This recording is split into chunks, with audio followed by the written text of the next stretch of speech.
আমি এখন বাজারে যাচ্ছি। আজকে হচ্ছে হনুমান জয়ন্তী।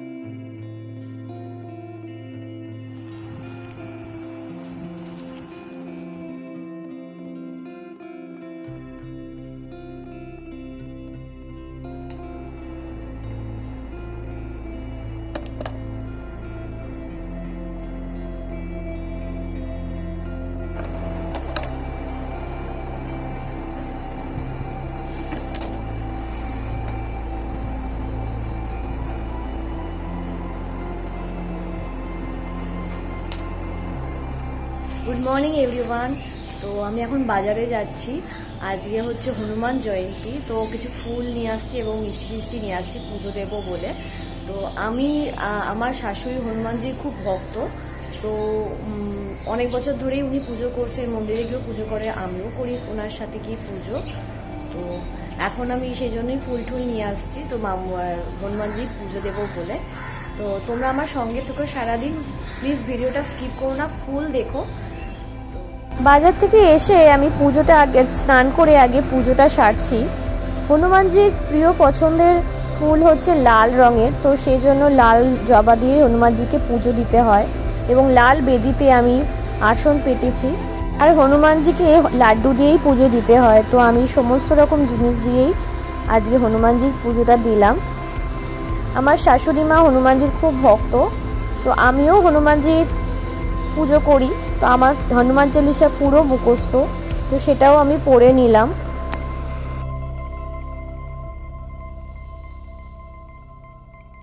তো এখন একটু লেবু খাচ্ছি, স্নান করে এসেছি, লেবুটা খেয়ে নিই।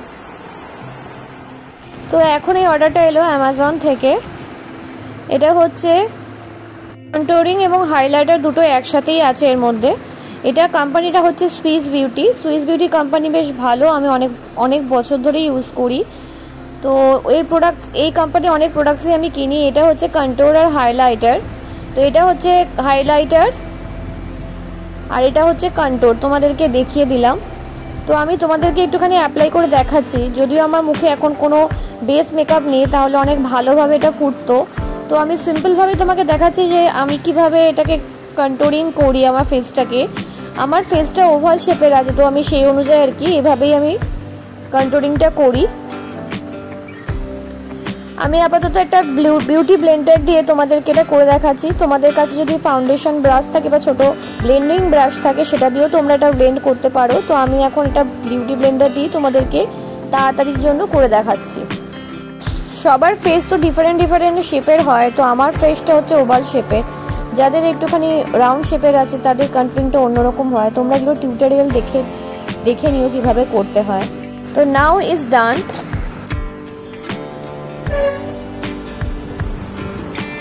মামা এসো, চলো খাবে, এসো।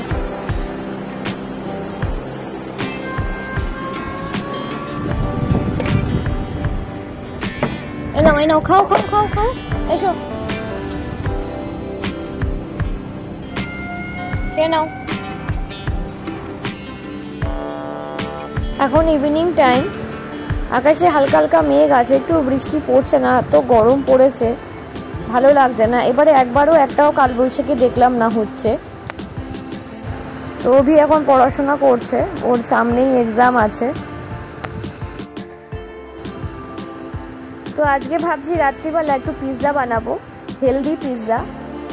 তো আমি বাইরে থেকে কোনো ময়দার আমি বেস কিনি না, আমি বাড়িতেই যখন পিৎজা তৈরি করি বাড়িতে আমি বেস নিজের মতো করে তৈরি করি। আমি এর মধ্যে হাফ কাপ আটা দিলাম, আমি দুজনের জন্য তৈরি করছি, তো হাফ কাপ আটা দিয়েছি, তার মধ্যে হাফ কাপ দই দিলাম এবং একটু নুন দিলাম, আর তার সঙ্গে দিলাম 1 চামচ বেকিং পাউডার। আমি যেহেতু ইস্ট দিয়ে করছি না তাই, আর ইনস্ট্যান্ট হয়ে যাবে বেকিং পাউডার দিলে।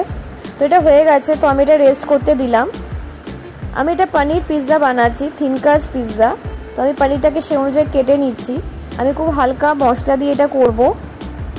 তো একটু প্রথমে বাটার দিলাম প্যানে, এবং তারপরে পনিরগুলোকে হালকা ফ্রাই করে নেব।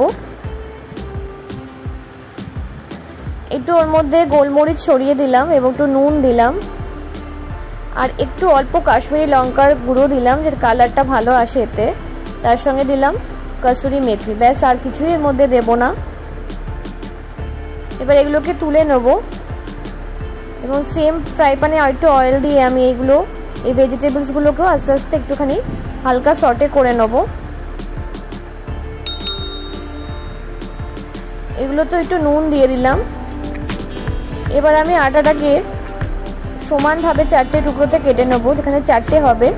হাফ কাপ আটাতে 4টে পিৎজা হবে। এটা যেহেতু মিনি পিৎজা বানাচ্ছি, তো তোমরা যদি বড়ো সাইজের পিৎজা বানাতে চাও তাহলে 2টো হবে। আমি মিনি পিৎজা বানাচ্ছি তাই এখানে 4টে হবে। তো ভালোভাবে আমি ফার্স্টে বেলে নিয়েছি। এবার একটু ড্যাপ ড্যাপ করে দেবো ওপর থেকে এবং তারপর একটা ফোক দিয়ে এটার উপর আমি ছোট ছোট হোল করে নেব।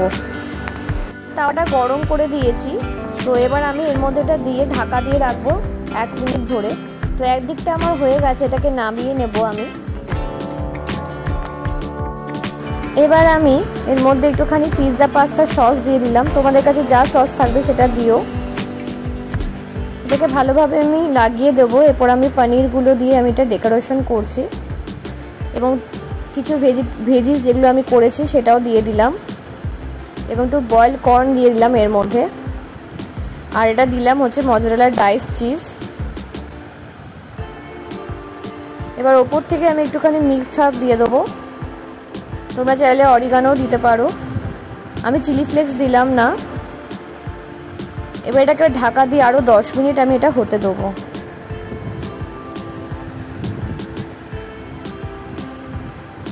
এটা একদম রেডি হয়ে গেছে। তোমরা দেখে বলো এটা কেমন লাগছে। যখনই পিৎজা খেতে ইচ্ছা করবে এভাবে বানিয়ে দেখো বাড়িতে, হেলদি পিৎজা, ভালোও লাগবে। এখন বাজে রাত 10টা। আমি নেক্সট মর্নিংয়ের জন্য ওটসটা ভিজিয়ে রাখছি। এটা ওভারনাইট ফ্রিজে রেখে দেবো। রোল ওটস দিলাম এর মধ্যে এবং তার সঙ্গে চিয়া সিড এবং ওয়াটার দিয়ে আমি ভিজিয়ে রাখবো। নেক্সট মর্নিং ফ্রিজ থেকে বার করে ড্রাই ফ্রুটস আর কিছু ব্যানানা অ্যাড করে আর দই অ্যাড করে আমি এটা খাবো। তো আজকে ব্লগটা আমি এখানেই শেষ করলাম। তোমাদের যদি ভিডিওটা ভালো লেগে থাকে অবশ্যই লাইক করো, কমেন্টস দিও, আমাকে জানিও। সবাই ভালো থেকো, সুস্থ থেকো। আমি নিশ্চয়ই আবার একটা ব্লগ নিয়ে তোমাদের কাছে ফিরে আসবো।